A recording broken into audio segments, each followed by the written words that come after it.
मित्रों, आपकी बात आपके साथ राकेश मोहन त्यागी यूट्यूब चैनल के आज दद्दा जो 14 जून के अपराह्नकालीन 288वें अंक में आप सभी को मेरी राम राम। दद्दा भाई, हमारे देश में गुजरात के अंदर जो एक दुखद दुर्घटना हुई है वह हम सब ने अपने सोशल मीडिया के माध्यम से उसकी जानकारी प्राप्त हुई होगी और देखी भी होगी। कैसे लोग, कितने भीषण तरीके की दुर्घटना थी कि उस दुर्घटना में उस विमान में सवार कोई भी व्यक्ति, एक व्यक्ति को छोड़कर कोई बच नहीं पाया। और ये ऐसी भीषण दुर्घटनाएं हमें दिखाती हैं कि अपना कार्य करते समय भी थोड़ी सी असावधानी, थोड़ी सी लापरवाही कितनी घातक हो सकती है और उसके क्या परिणाम आ सकते हैं व्यक्तिगत हमारे लिए, हमारे परिवार के लिए, समाज के लिए, देश व राष्ट्र के लिए कितनी बड़ी क्षति होती है। व्यक्ति के जाने के बाद उस क्षति को उसके परिवार के लिए, समाज के लिए कोई भी पूरी नहीं कर सकता। सरकार विभिन्न माध्यमों से अपना कर्तव्य जरूर निभाती है, समाज भी ऐसे दुख की पीड़ा में, ऐसे दुखी परिवारों के साथ, उन हुतात्माओं के साथ अपनी सद्भावनाएं प्रकट करता है। ये एक मानवीय गुण। आइए हम सब भी, मेरा अनुरोध है आपकी बात आपके साथ राकेश मोहन त्यागी यूट्यूब चैनल के सभी श्रोताओं से कि हम सब प्रभु से कामना करें कि भगवान है इन मृत आत्माओं को अपने चरणों में स्थान दे और इनके परिवारों को इस असीम दुख सहने की क्षमता प्रदान करे, तथा साथ ही हम सब भी अपने जीवन में कार्य करते समय, अपने कार्य क्षेत्र में या आते जाते समय दुर्घटना के शिकार ना हो किसी प्रकार, जिससे कि हमारे परिवार, हमारे बच्चों को गंभीर परेशानियों का सामना करना पड़े। इसके लिए हम भी सावधानी बरतें। बिना हेलमेट के हम कहीं नहीं जाएं। 4 पहिया गाड़ी में बिना सीट बेल्ट लगाए हम ना बैठें और अपने बच्चों को भी इस ओर प्रेरित करें। तथा खास तौर से आज मैं जो इस अंक के माध्यम से आप सबके जौरे जो बतबतो कैन जो आऊँ हूँ, मेरा अनुरोध है जो खास तौर से हम सब खेती किसानी करने वाले कृषक बंधु, किसान भैयन के टाइम में कुछ सावधानी और कुछ जानकारियाँ कि भगवान ना करे यदि अपने खेत काम करते पोहे डंगर चुंगात और अपने मजूरी करते पे किसी प्रकार का कोई व्यक्ति हमारे पड़ोस का, हमारे परिवार का, हमारे गांव का, हमारे समाज का दुर्घटना का शिकार हो जाए तो उसको सरकार उसके परिवार को किस प्रकार संबल भैया सहारा देने को काम करती है, जो हम सबको जानकारी होनी चाहिए। जो अंक के माध्यम से मैं जानकारी दूंगा और इस अंक को आप जरूर पूरा सुनियो। और वर्तमान सरकार, केंद्र सरकार, प्रदेश सरकार इस प्रकार के दुर्घटना में भैया कोई ऐसी दुर्घटना हो जाए जो ना होनी चाहिए, लेकिन अगर शिकार हो जाए तो उनके ताई किस प्रकार हम उन योजनाओं को लाभ दिवा सकते हैं, जो अंक में मैं विस्तार से जा संबंध में चर्चा करूँगा। तो सबसे पहले दद्दा मैं फिर एक बार कह रहा हूँ कि भगवान इन योजनाओं का, इन परिस्थितियों का लाभ लेने के लिए ऐसी कोई घटना ना हो कि हम सब अभिषिप्त हों। और फिर उससे कामना करती हो कृषि कार्य करने वाले कर्मवीरों के साथ योगी सरकार किस प्रकार खड़ी है, ये मैं आप सबको बताना चाहूँगा। मुख्यमंत्री कृषक व्यक्तिगत दुर्घटना कल्याण योजना के तहत यदि हम सब खेतीबाड़ी करते समय मृत्यु होने पर किसी भी प्रकार से या कोई दिव्यांगता प्राप्त हो जाए किसी कारण से, चाहे वो ट्रैक्टर से हो, चाहे इंजन से हो, चाहे किसी प्रकार हल से हो, और किसानों के परिजनों को मृत्यु होने पर सरकार उनके बच्चों को 5 लाख रुपए तक की राहत देती है और 25% से अधिक और 50% से कम जो दिव्यांग होते हैं उनको 1 से 2 लाख रुपए की सहायता देने का काम वर्तमान योगी सरकार उत्तर प्रदेश में कर रही है। ये हम सबको जानकारी होना चाहिए। हादसा हो मित्रों, इसके बाद तुरंत जो उस परिवार का सदस्य है आवेदक, वह 6 माह से के 3 महीना से 6 महीने के बीच तक तहसील में तथा इसके बाद 6 महीने के बाद 3 महीने तक आगे यदि किन्हीं कारणों से वह अपना आवेदन नहीं कर पाता तो डीएम दफ्तर जिला अधिकारी अपने जिले पर करे और उसकी रिसीविंग जरूर ले ले। जो भी आवेदन करें उसकी रिसीविंग ले ले। और इस योजना के पात्र होने के लिए भैया दद्दा 18 से 70 वर्ष तक की आयु का होना अनिवार्य है। घटना की एफआईआर की रिपोर्ट, एफआईआर जरूर थाने में कराएं, पोस्टमार्टम रिपोर्ट और मृत्यु प्रमाण पत्र। अब विरासत के तौर पर आवेदक की जो खतौनी है, जैसे पिता की या चाचा की, ताऊ की, किसी की इस दुर्घटना में दुर्भाग्य से मृत्यु प्राप्त हुई है, तो उस खतौनी में उसका नाम उसके आवेदक के तौर पर दर्ज हो। वह खतौनी जरूर खास तौर से मृतक के मामले में हम सबको लगाना चाहिए। ये जो कागज़ हैं ये आवेदन के साथ हम सबको देना है। मैं एक बार पुनः दोहरा रहा हूँ, घटना की तुरंत एफआईआर करावें, किसी प्रकार की कोई घटना दुर्घटना होती है, पंचनामा, पोस्टमार्टम रिपोर्ट, मृत्यु प्रमाण पत्र, अब विरासत के तौर पर आवेदक की खतौनी। और भैया अगर अंग भंग की स्थिति होती है दिव्यांगता की, तो इसके मामले में एफआईआर की काफ़ी आवश्यक है। और दिव्यांगता का सीएमओ स्तर का जिला मुख्य चिकित्सा अधिकारी जो हैं उनके स्तर का प्रमाण पत्र दिव्यांगता का जरूर लगाएं। और इसमें चाहे व्यक्ति के नाम खेती हो अथवा वो पट्टे पे कर रहा हो या ठेके पे कर रहा हो, ये सभी इन योजनाओं के पात्र होंगे। मित्रों, इस क्रम में मैं आपके संज्ञान में दद्दा एक बात और डाल रहा हूँ कि जा योजना के अंतर्गत जंगली जानवर हों, चाहे ये आवारा पशु हों इजार बिजार, चाहे बिजली गिरना हो, सांप को डसना हो, अपने घरेलू पशु द्वारा किसी प्रकार की घटना दुर्घटना में मृत्यु अपंगता हो, और खेती कार्य करते समय किसी भी प्रकार के ट्रैक्टर इंजन बाद या डूबकर पानी में, नदी में, तालाब में कहीं दुर्भाग्य से मृत्यु हो जाती है, ये सब ऐसे विभिन्न घटना दुर्घटनाओं के जो शिकार होते हैं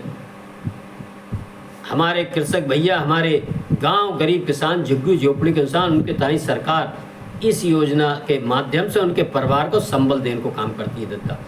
तो मेरा आप सभी से अनुरोध है जो मेरे जो यूट्यूब चैनल से जुड़ते हैं और बतबते में शामिल होते हैं,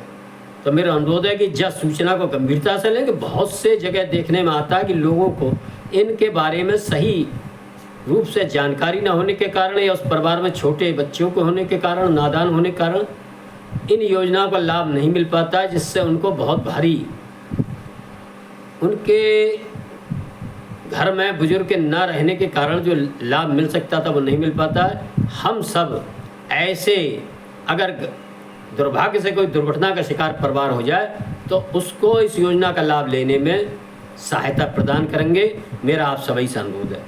मित्रों, जैसे कहा है कि दुनिया में जब हम आए हैं तो जीना ही पड़ेगा। किसान की यही है, किसान पूरे समाज, पूरी दुनिया के लिए उसको जीवन दान देने वाले अन्य व अन्य चीज़ों का उत्पादन में लगा रहता है। दुर्भाग्य से वह किसी दुर्घटना का ये शिकार हो जाता है तो उसके लिए भी सरकार ने जो योजना चलाई है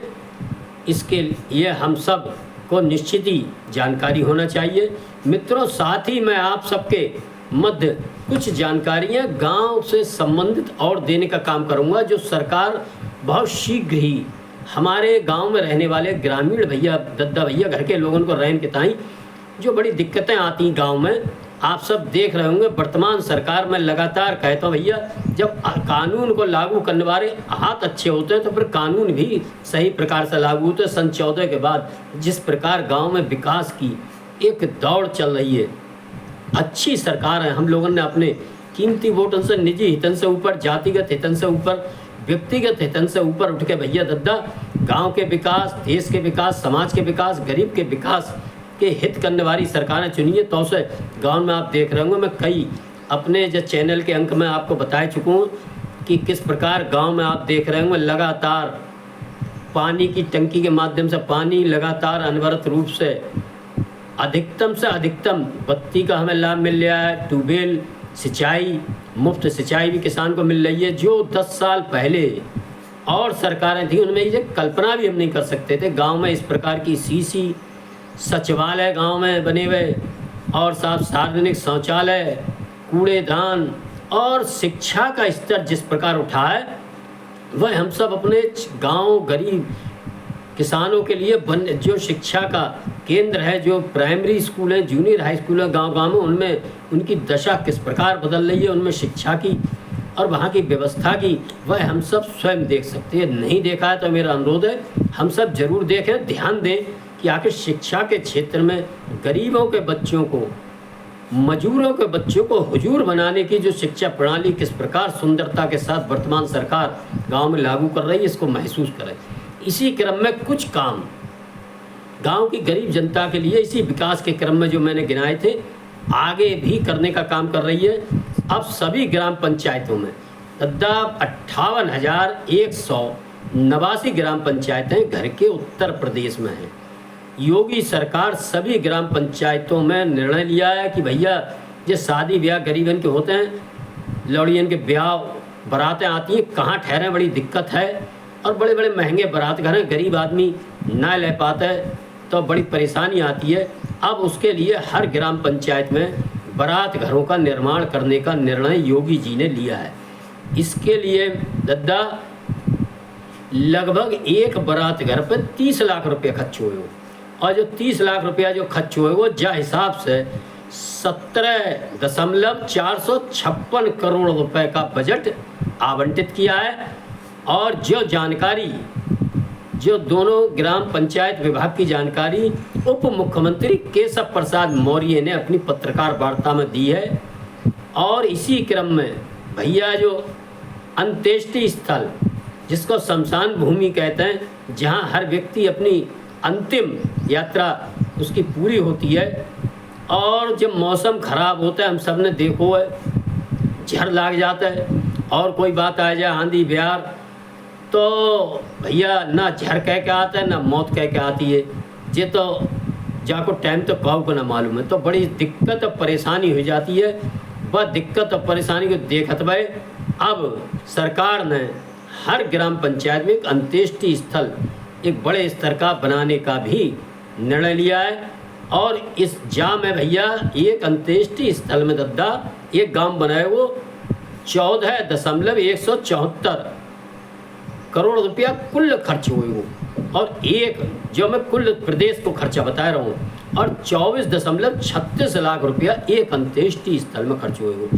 अब जब हम देखेंगे तो ये लगभग 54-55 लाख रुपए हर गांव में सरकार खर्च कर रही है विकास के नाम पर, बारात घर के नाम पर, अंत्येष्टि स्थल के नाम पर। ये हर गांव बनेंगे धीरे धीरे, आने वाले समय में हम देखेंगे। तो मेरा आप सभी से अनुरोध है, इसके लिए हम सब ग्राम पंचायतों को जो चुनाव आ रहे हैं दद्दा, इनको सही हाथन में सौंपें। जो इतनी बड़ी योजना है जब प्रदेश सरकार देगी गांव को, तो भैया गांव में तो जो आपने प्रधान जी चुने वे ही करेंगे। और यदि हम सब ने प्रधान जी को चुन ले, बाजे, जेबरी, जलेबी, वे थैलियाँ जो पीएन की, और निजी हितों में अपने कुरमा खानदान देख के ऐसे लोगों को कि जिनको हित केवल अपने हो और गांव को हित ना हो, और गांव की विकास योजनाएं लागू सही से ना कर पाएंगे, तो फिर हम काऊ और को उंगलियां ना उठा सकत, दोष ना दे सकत, बाकी दोषी हम होंगे। मैं एक बार आप सबको पुनः सचेत करना चाहता हूं कि इसी क्रम में अन्नपूर्णा जो भवन मैंने पहले भी बताई, हर गांव बनने जा रहे हैं। हर जिला में 75 से 100 गाँव में भैया ये बनाए जाएंगे हर साल। और जेनों में साथ अगर ग्राम प्रधान हमारा पढ़ा लिखा है, गांव के विकास के लिए प्रेरित है, और उसको गांव के लोगों ने निस्वार्थ भाव से प्रधान बना हुआ है, तो हम देखेंगे वो किस प्रकार ग्राम समाज की ज़मीनें ऐसे कामों के लिए जिससे गांव के लोगों को ज़्यादा से ज़्यादा लाभ मिल सके आवंटित कराएगा। और शासन की आई योजनाओं का गांव को कैसे उचित प्रकार सही